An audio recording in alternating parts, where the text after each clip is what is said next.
Hey there, welcome to the Hot Slice Podcast. I'm your host, Jeremy White, editor-in-chief of Pizza Today magazine. I am joined by Miss Denise Greer, the executive editor of Pizza Today. What's up, Denise? Hey, I'm doing well. Hey, let's kick this show off. We've got an awesome guest today. He's a speaker at International Pizza Expo and the Pizza Pasta Northeast show. He contributes monthly to Pizza Today magazine. He's just one of my favorite all-around people. He's always ready to drop a knowledge bomb.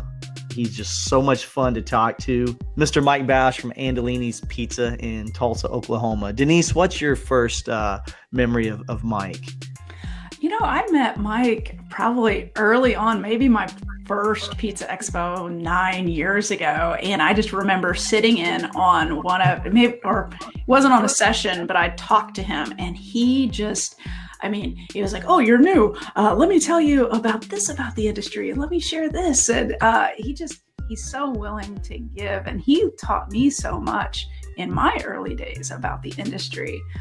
So just being able to sit and talk with him is just, you might as well take notes. Yeah, he's an open book. He'll share anything that if he thinks it'll help you do your job better in the pizza industry. And it's been fun to watch him grow. He started with his brother, had a small place in Tulsa, and now he's up to 12 different locations. Some of them are brick and mortar. I know he's got a couple. I think he's got some mobile units. I believe he's got a couple non-traditional locations. He's really has grown the business, and Andolini's in Oklahoma is quite a force to be reckoned with. Oh, absolutely. I mean, his brand is so tight and his operation is so tight and his financials are so tight. Like he knows what it takes to succeed in this business. And probably one of my favorite things about him is he's a straight shooter. I mean, he tells you like it is, and he shares exactly his successes, his failures, and how he can help you be better. Yes, he does. Well, hey, let's get to it, shall we? Yeah, let's get to it. Mike Bausch, here we go. Hey everyone, it's Katie, art director at Pizza Today, here to interrupt your podcast with a short commercial break. Your friends at Message on Hold are happy to introduce our voice-over IP service. Message on Hold Phones is our solution for phone service. If the internet goes down, it's no problem. You can still take online and phone orders. No busy signal ever. Professionally recorded, customized messaging for your business ensures that your customer gets the message that you want delivered to them every time. Save money and get new phones. Visit www.messageonholdservice.com/phones. And now, back to the slice. So we are joined today by Mike Bausch, owner of Andolini's Pizzeria in Tulsa, Oklahoma. Mike, how's it going today? How are we doing? Very well. Yourself? I'm doing well. Now, hey, how many locations are you up to now out there in the great state of Oklahoma? We have 5 brick-and-mortar locations, 2 gelaterias, 2 items that are in a food hall, which is currently offline. And then we have our food truck and a fine dining restaurant. So like 12 things, 11 things, depends on how you look at it. You got quite the empire there in Tulsa. Yes. The Tulsa empire is what I like that we have that. And there's a lot of pros that come along with that as well. Now, Like how many what? cities are you in total? Well, we started in a suburb called Owasso, then opened in Tulsa. So a lot of our stuff is in Tulsa proper. So we have 2 brick and mortars in Tulsa, then Jenks and Broken. So I'd say we have it in 4 cities, technically 3 of them being suburbs, and then everything else in Tulsa proper. Okay. Does each city, via its own city council have different mandates on masks and things like that? Or is it more of a generalized by county, or even has your governor issued a decree that applies to the entire state? It's a very multifaceted question because as everything went down initially, it was, jurisdiction by jurisdiction, and that caused a problem at first. And then the city made a mandate, and then the governor made a mandate.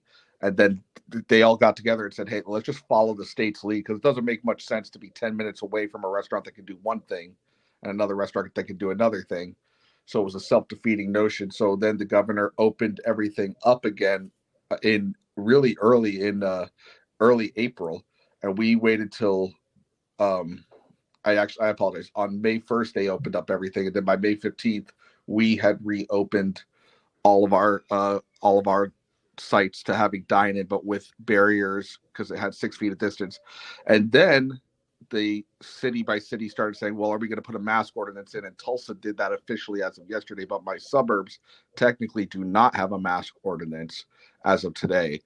And a lot of this is a conflict between the mayors versus the jurisdictions in the smaller cities and the governor as a whole. Denise, it always gets interesting when multiple jurisdictions have sometimes conflicting opinions as to whether a mask is required or whatever the procedure happens to be. Can you imagine, being Mike right now, and you've got up to 12 locations in different municipalities, and you've got to coordinate with your manager at one store to make sure employees are masked up, or talk to the manager at another store and make sure they're doing X, Y, Z. And they're like, well, that's different than than when I just talked to Joe at the other store. He told me we don't have to do that. And well, yeah, you're in a different town. You've got to do that. Can you imagine what Mike's going through right now as a business owner? I really can't. And there's so many operators going through this same thing. I mean, we have local operators here in the Louisville area, which is where we're based out of, that are dealing with state lines as well. So yeah, it's one of those struggles where it's like, you have to write it down and just make sure that everything, has its procedures and just following them for each one. It just, man, Mike, I'm feeling you. I try and keep everything simple and stupid. And I look at it and I said, okay, what's the right thing that we can actually enact? Because all my restaurants are within about 20 minutes of each other too. So it's not like this massive spread across the state. So I acted as if we were in phase 2 this whole time. Phase 3 was like, everything's open, do whatever you want. I just conducted us like phase 2, and one restaurant started to slip and kind of act more phase 3-ish. And I said, hey, I can see this becoming a problem. And then without fail, we just wanted to lead the pack and keep it uniform and say, hey, all our stores have staff in the back of the house and front of house in masks, and market it that way, because there is a hospitality approach that does matter. It's a public service, and I don't look at it from marketing as like, hey, this is how we're going to make money, but more, this is how we'll make our customer feel safe. And having uniformity across brand is important for that. So I've just kind of kept it simple and said, everyone do this. That's great. Mike, you're a big people person though. You're cordial, you're well spoken, you like to be around and talk to other people. How difficult is it for someone in the hospitality industry? You can't read your customers' lips. You can't necessarily see if they're smiling because the mask is covering their mouth. How difficult is it for you to gauge your customer when they come in and talk to you? Well, the customers by and large aren't wearing masks. That's like the issue, or once they walk in the building, they're, hey, I'm mask off. And that's it's more the staff trying to smize super hard. And, you got to get those eyes to light up, right? They got to do that game pretty hard. And it's, having a staff in the back that is socially distanced, that's washing their hands, that is, going right from work to home. That's like, hey, I'm COVID free. I'm doing everything right. I really have to wear a mask all day. You're like, yeah, I'm sorry, man. You do. And that's what's, hard is it's hot. It's the middle of summer in Oklahoma, and they're doing the right stuff, but still they're like, hey, I got to go outside and breathe. And you're like, yeah, I get it. And people are saying, hey, it's just a mask. It's not that hard. It's hard. It's not. I'm not saying this is a cakewalk, but it also needs to be done. Yeah, we understand. We were just in a pizzeria yesterday here in Louisville, and we only had our masks on for an hour and a half in the shop. And that was, you feel it. So I couldn't imagine wearing it for, a 7-hour shift. So I definitely understand their plight, but now it's like, well, you have to do it. So here we go. We talked about that yesterday. A pizza kitchen is a very hot place when you're not wearing a mask. Yeah. Absolutely. And, Mike, the one thing I was curious about you, because you're such a just top marketing and branding guy when it comes to your concept. Are you also branding your, your PPE or your, how you're attacking this COVID? Well, there's an interesting dynamic where there's in Tulsa, Oklahoma, I'm the Andolini's guy, in that most people know Andolini's and they probably don't know Mike Bausch. In the pizza world, as it relates to people who are on the scene and would listen to this podcast, I'm more known as a face and speaker than I am that, because when I'm talking, it's different audiences. So to my audience, it's about, hey, here's what I have, here's how I'm making it safe, here's what I'm excited about, here's what we're doing. And also the brand is staff and the ambiance and the service and multifaceted. When it comes to the Pizza Today world, and writing and that, it's, hey, here's tax incentives, here's operationally what you could do to be tighter. So I do have two worlds that don't really interconnect too often. It's interesting when someone will come in and know what, read my Pizza Today articles and they're eating there, and someone else who thinks that they know everything about Andolini's has no concept that I do any of this stuff. I get asked in Tulsa, hey, would you be willing to do a speech? I don't know if that's something you've ever done before. I'm like, yeah, I've done that before. It's okay. I can do that. That's not a problem. You're like, yes, I'm very good at that. And that's the one thing that for our listeners that, haven't been to Pizza Expo and haven't sat in on your sessions. I mean, you're great. And what I love most is when I sit into your sessions, you're a straight shooter. You tell people how it is and you tell it to them straight. That's my goal. And I say often that I'm one of the kids, you see every year at Pizza Expo, the 22, 23-year-old kid is like totally blind to the industry. And I was that kid. And I sat in on every speech that I could. I had a really packed day, more time spent upstairs than downstairs, which I say is the sign of someone who's legit trying to get better. And I mean that, are you on the floor? Or are you in the seminars? You got to go on the floor, but there's a lot of people who go just on the floor and that's it. Or they go on the floor till they get the brochures enough that their bosses are going to yell at them and then they go get hammered. I was all about gathering knowledge. And there were speakers that I'd say, hey, this was good, but it was monotonous. And I'm thinking, what could I do? And back when I'm 22, thinking about this is how I would do it different. So when I had the opportunity, 6 years later to do my first speech, I always want to come out of the gate and give what I wanted when I was 22. And the biggest thing is I don't ever want to come off like a consultant. I want to come off as someone who's living it and saying, this is exactly what I've sucked at. This is exactly what's worked. Do with it what you will. And that follows the Gestalt principle that I don't give advice. I just tell people my experiences in detail so that they can then make their own rationalized choice. And that leads people to impact their brain much more, because most entrepreneurs hate to be told what to do. That's why they're entrepreneurs. So I'm saying, hey, this is what's right. I'm saving a lot of money on this thing right here. And this is how I built this system out, because I hated everything else that was out there. So I created this.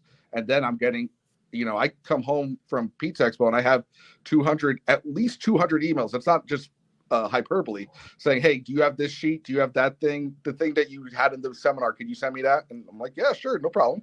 Yeah, Mike, you just, there's a reason we beg you every year. Hey, come back, load your plate up. I'm always sending you an email. Hey, are you overwhelmed yet? Do you think you could do one more demo? Do you think you could do one more seminar? But that's because you are so genuine and you do get to the point. And like you said, you just provide really valuable information in a straightforward, easy to understand, non-preachy format. And, pizza people and they respect that.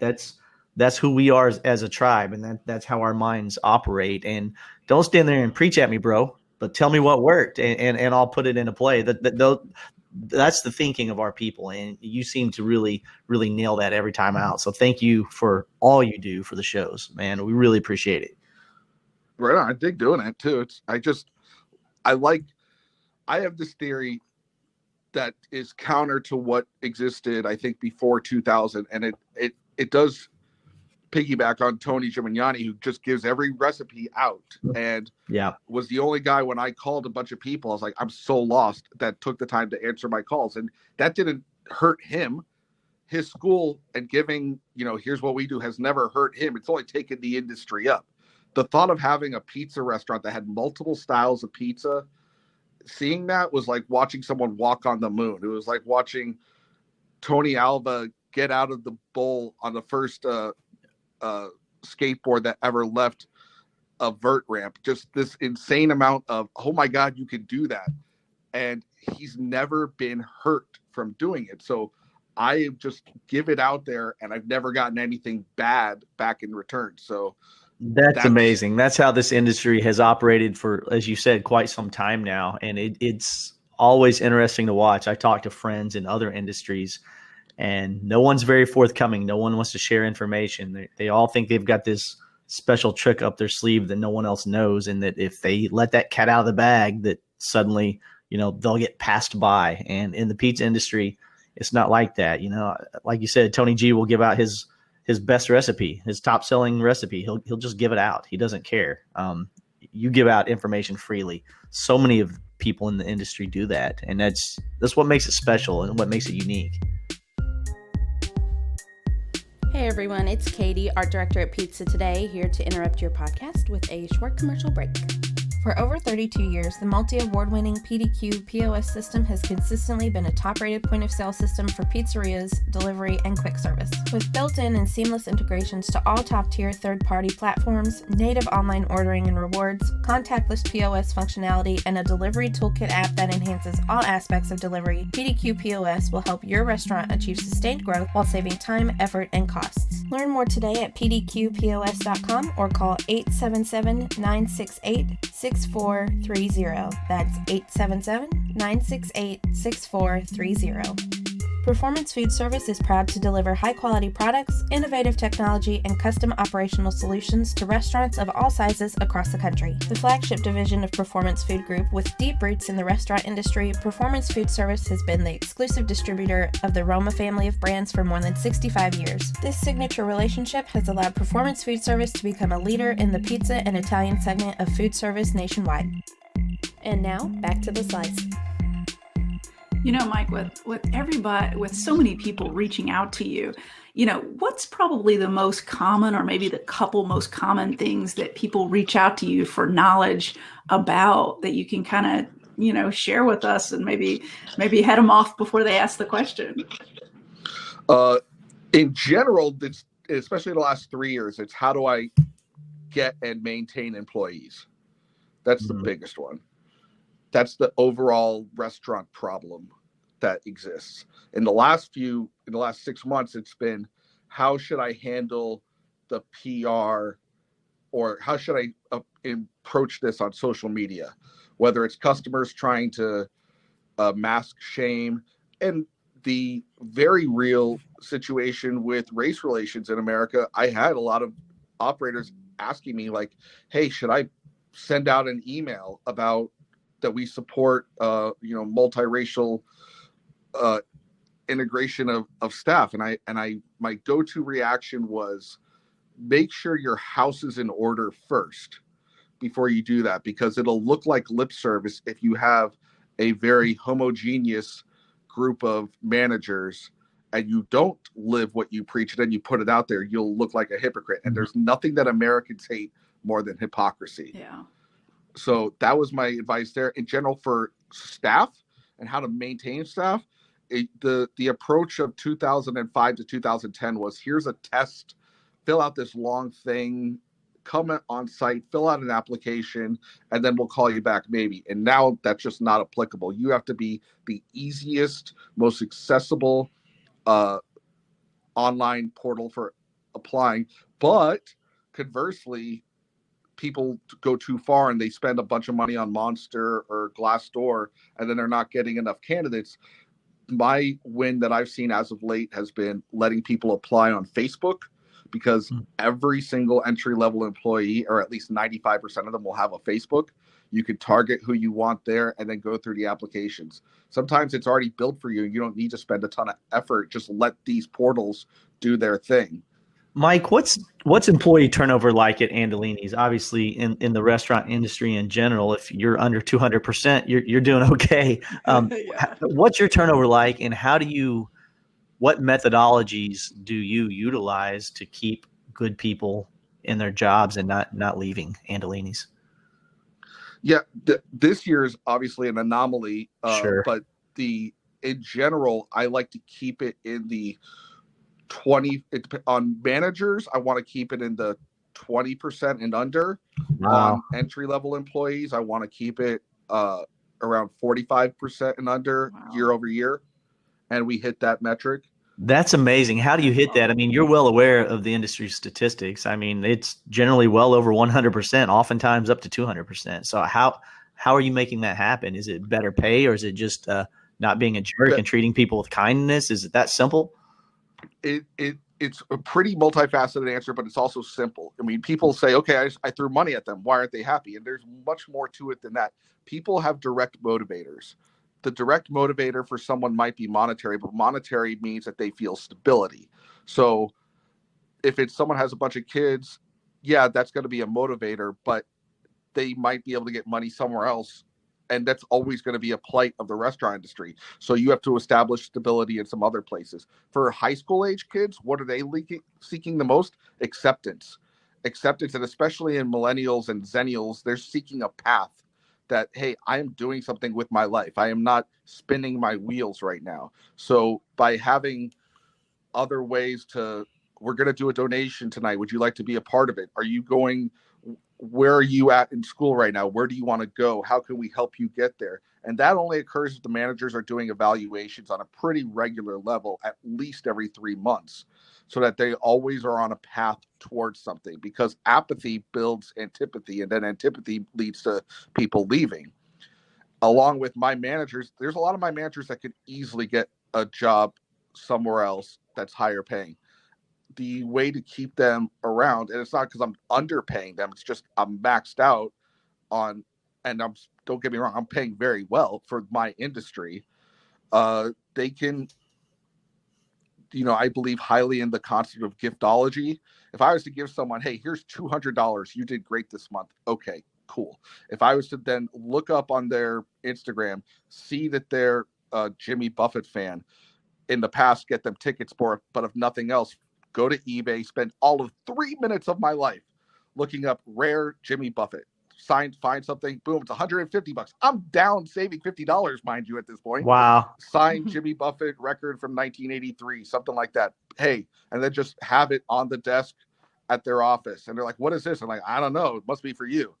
Play it off super chill, and boom, that builds something.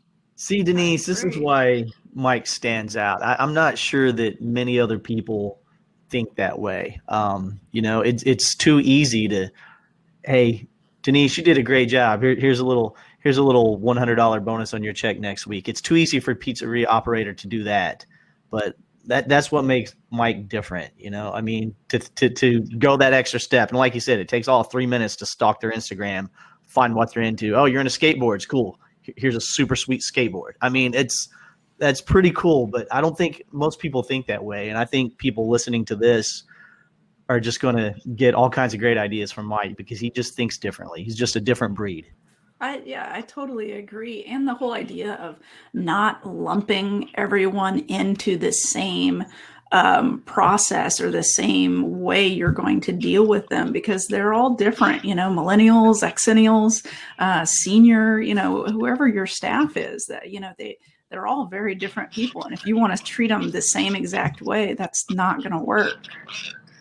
And I completely agree. Even someone who's, let's say, 55 years old, he's worked a bunch of restaurants before, he might not care. He's like, I just want to get more money. I got grandkids now. I just want more money.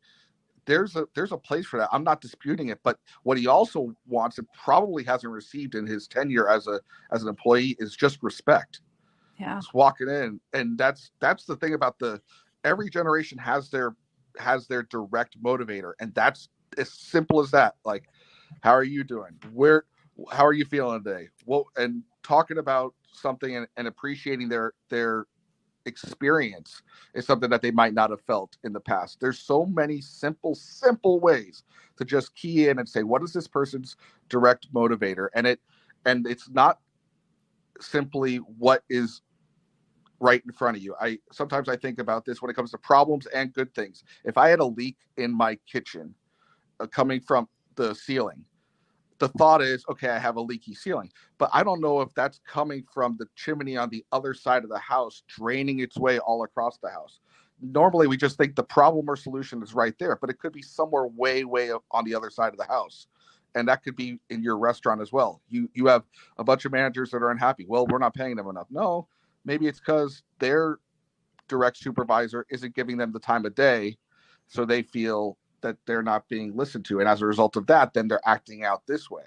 Just like a toddler, people have the same kind of, as they get older, they still act in the same way. I'm not saying they're children, but people, if they feel that they're not being listened to, act out. And that's the key, is to find out where it's hidden, what the problem is. Same thing with the customer.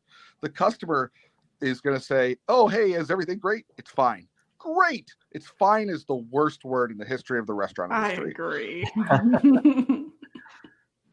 And it's the classic Chili's table touch. Everything great here? And the customer says, yes, everything's great. Oh, yeah. Okay, so I could go about my day. You could go about your day. We could both just never interact. Right. But if you're saying, truly tell me what could have been better about this meal, just give me one thing. No, it's all fine. Truly, I really want to know. I would love to be able to make anything better. Well, the soda was a little flat, and I mean, I thought this dessert was this thing, but it actually turned out to be this thing. Thank you so much. I really appreciate it. And then you just don't say, I'm going to comp it right now. Just comp it without even asking, or say, hey, can I fix that this way? Just do it. People won't get mad if you just do it. And they might even say, no, I didn't want you to do that. Yes, they did. Just do it and give it to them, because some people don't want to feel like they were needy. Or most people are not the people that are going to complain on Yelp or Google. These are the squeaky wheels. Most people hate the thought of being a squeaky wheel. They're just going to crap on you in the car to their significant other and never come back to your restaurant. Yeah. So it's happening one way or another. You just got to find it. You know, Mike, before we let you go, I'm glad you mentioned Yelp, Google reviews, things like that. That's not something we necessarily plan to touch on today, but how do you handle that when you do get that oddball who just leaves a scathing, terrible review? You know, Mike was an idiot. His staff was rude. The pizza was cold. Everything about Andolini's just sucks. And I'm sure that's very rare because you knock it out of the park. But when you get that guy who leaves that review, how do you handle that? First off, I want to look at any punch in the face and react to it as, okay, good. That's not a me thing. That's like a Navy SEAL thing. Like, no matter what bad happens, okay, good. What can we do with this? That's the first thing. If you start from that base approach, everything falls in line. Then I assume that the customer is correct and not lying, that their reality is actual reality. It may not be, Sure. but I'm going to assume that it is. And then verify from the servers and the customers and check it on a video. If I feel it needs an immediate, if I see it come through, like I see it pop up, because I get it on my watch and my email the second any Google or Yelp or TripAdvisor review comes through, I can do an impressive thing and immediately respond to it. Because sometimes they'll review in the restaurant and I'll be like, this guy right here, here's his Facebook, this is what he looks like, fix it right now, overwhelm him, kill him with kindness, and win the Spite Olympics. The Spite Olympics is when you were going to die before you let someone leave angry. So that's what I will seek to do. Then I'll assess the situation. If some of the stuff they say is false or untrue, I'll correct what I can, but I also am not going to, if I believe, there's a really weird dynamic, Jeremy, where we have a lot of bots out there. I know. Reputation builder bots they were like, went to the gelateria and the macaroons were horrible. I'm like, I've never sold a macaroon in my life. And I have to flag the account and give it to Yelp or Google, but we assume it to be true. And then depending, I have a full blown process here. I make sure I do not respond as a computer. We at Andolini's very much value your blah, blah, blah. And Yeah. I don't do that. Like, wow, that's horrible. I am super sorry that happened. Let me see what I can do to fix this. I guarantee I will make it right by you. Please tell me the date or the time that you came in so I can look into it. Then I look into it. Wow, thank you so much for giving me a heads up on this, because as a result of that, I was able to train this person and this person to do that differently. So I would like to invite you back on me for a VIP experience that I'm going to show you the right way we do this. Email me. Here's my personal email, my personal cell phone. And then it's just like boom, boom, boom, boom. Just hitting them over the head with Irish Catholic kindness. Just so beat down by it that they're like, fine, Jesus, buddy, fine, I'll come back in. And then Love it. And then I win. And then I win the Spite Olympics. The Spite Olympics. Denise, I this is why Mikey is gold. I mean, the Spite Olympics, and the stuff that comes out of Mikey's mouth, the guy's gold. We should probably just have him run the podcast from here on out and just do it by himself. Yeah, here we go. Mike, just go. Whatever you want to say, just go. Just rattle off crap for an hour. I think you could do that. I'm sure you could. Well, you have dropped a load of knowledge, just knowledge bombs going off left and right. What is he going to part? How are we gonna top that? What's he gonna part with? I feel like we need a grand finale, Denise. I do too. Mike, all right, let's go this way. What is the best piece of advice that you've received in your career? And on the flip side, what do you think? What do you think the best advice that you've given out is? The best advice I got, I think the most functional advice, when I said to Tony when I was going to open up my second restaurant, I'm going to have it be a purely beer bar, and we're going to have all beers but nothing else. And he looked at me, he's like, that's incredibly stupid. Don't do that. Your vodka makes a lot more money than beer. Don't do that. That made me probably $1 million in revenue sales. So thank you. That's probably the best functional advice. Tony's going to come after his check for that, right? Well, it's not like $1 million turns into actual profit. Yeah. The best advice, I think, in a COVID world, what you could, if someone was listening to this now or even in 5 years, the evergreen thing that I would say is, in this downtime, did you build fat or did you build muscle? Now, let's take the food out of it, because we're all in the pizza industry, not exactly known for our sveltness, but did you get leaner as a company? Did you figure out tighter ways to do things, or did you sit on your laurels? Because this has been the greatest gift in the history of the pizza industry as I see it. You got to take a step back, and all the stuff you ever thought was in your way, you got to reevaluate. At least that's how I looked at it. It was an okay, good. So right now, Ring Central, that's not a promo, I'm not paid by them, but I switched to a phone system that I have 50 lines that if I need to, I can put 50 people on hold. I switched our POS system. I integrated our schedule with our POS system so I can see exactly what we're down on. The money side of this business is what kills a lot of people, because the devil's in the details. So really getting your books in line and looking at advantageous ways to set it and forget it approach to saving money, or at least understanding where you are monetarily, is the thing that we don't talk as much about in this industry, but it's why places close. And if you're just in love with one aspect of your restaurant, leave it for 3 months. If you're always in the front talking to staff, don't do that for 3 months and purely learn more about baking. If you're always in the back, which is the predominant thing with pizza guys, is they feel comfortable. It's their safe space in the back. Get out of there and get into graphic design, get into social media, get into something that's not your niche. And that's the gift that we have right now. And if you blow this opportunity, it's hopefully not coming back around anytime soon. Wow. That is drop the mic. Done. Detonate the fireworks. Don't look back and walk off with the flames behind you, man. You just killed it, Mike. Thank you so much. Thank you. Thank you, Mike. We appreciate it. All right, brother. We appreciate you, and we'll talk to you again soon. Have a great day. You too. Bye-bye. You too. Bye.